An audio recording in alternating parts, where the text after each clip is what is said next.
Welcome to HortTube, where we talk all things gardening. My name is Jim Putnam, and this is the 5th episode in my Backyard Propagation series. Today I'm going to be creating 2 additional ways that you can root some cuttings in your backyard. These will be much more simplified, scaled down things rather than the hoop house that has all the electronics and everything in it. And we're just going to need a shady space. We're not going to have any irrigation in them, but we're going to be able to open them up, spray a little water in when we need to, and keep the humidity in between. So let's get started.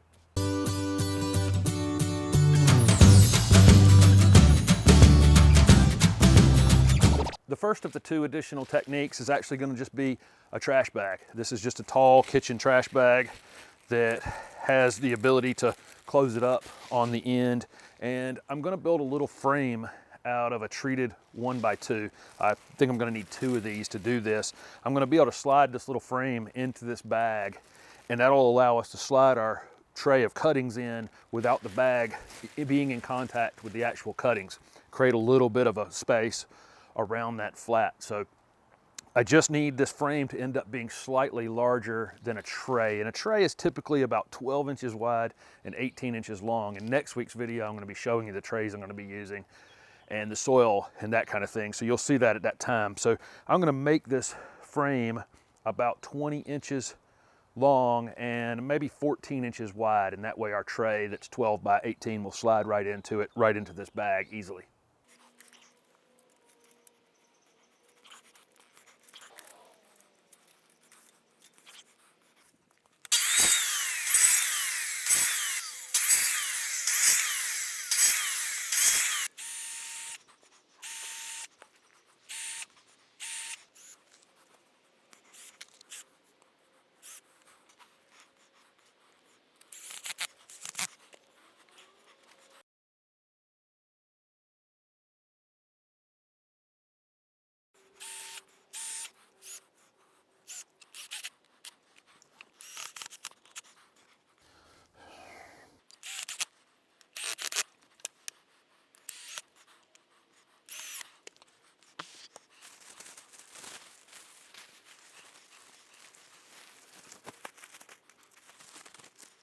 So on this first technique, I ended up cutting these 1x2s that run long ways, about 22 inches long.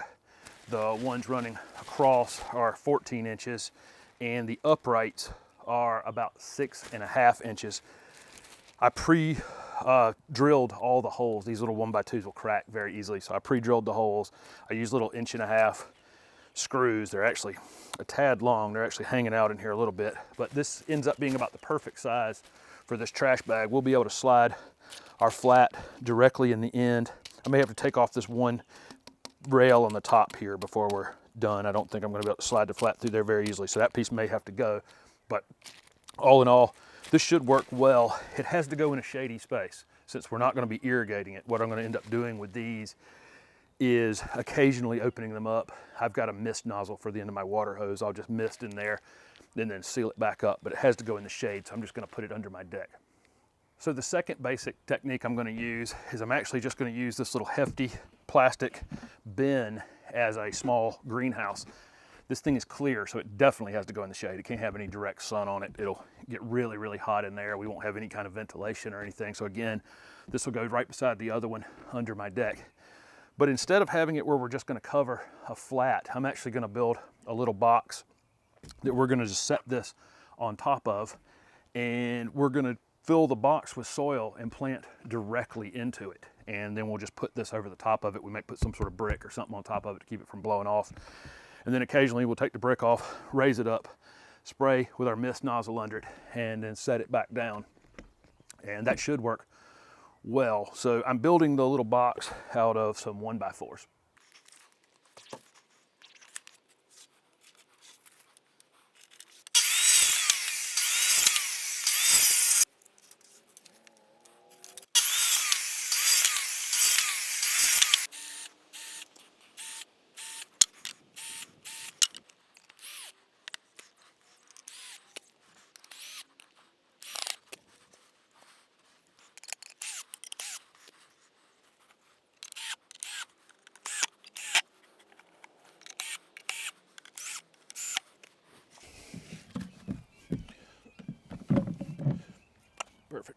So what I did on this one, this bin happens to be about 24 inches the long way. So these pieces are 24. I cut these 17 and 2 pieces for the bottom that were 17. And I just made a basic box. It's got 2 pieces on the bottom. What I'm gonna do before we fill this with soil is I'm gonna staple a mesh piece into the bottom. It might be screen.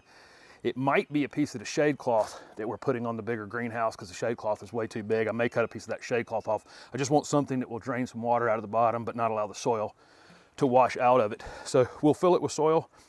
We'll stick our cuttings in here. We should be able to get quite a few in this box, really. And then this just fits right over the top inside of it like that.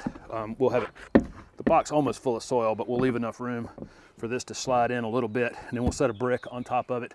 Like I say, we'll occasionally open it up and mist. Again, this is a clear plastic container, so it will definitely cook your cuttings if it's in any direct sun, so it's gonna go under my deck.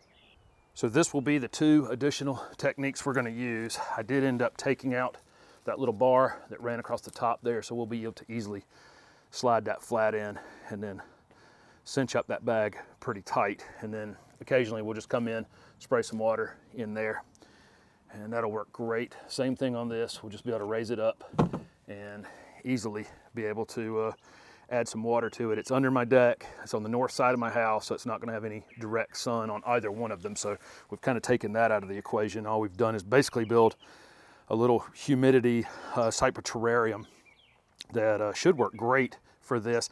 What I'm gonna do on these 2 little techniques is I'm gonna do about half the cuttings in each of them of things that I know will root. I mean, they're just things that always root very easily. And then we'll do the other half where I know that they're a little bit tricky, and we'll see if we can get any of those to root, because in the other house, we should be able to get almost anything to root.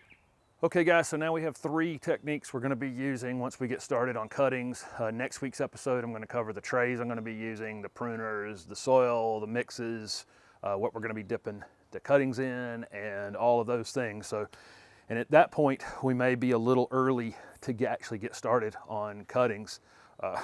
We had no winter, and we were on our way to being able to do cuttings. We've had a little cold weather now, so I may take a kind of a mid-season break until the beginning of May after that, but I will have an episode next Thursday to cover all the things you're gonna need once we get started in May. So thank you very much for watching the video, and if it was helpful, please hit the like button and subscribe to my channel for future videos. Also comment below with any questions you have about propagating. Thanks again.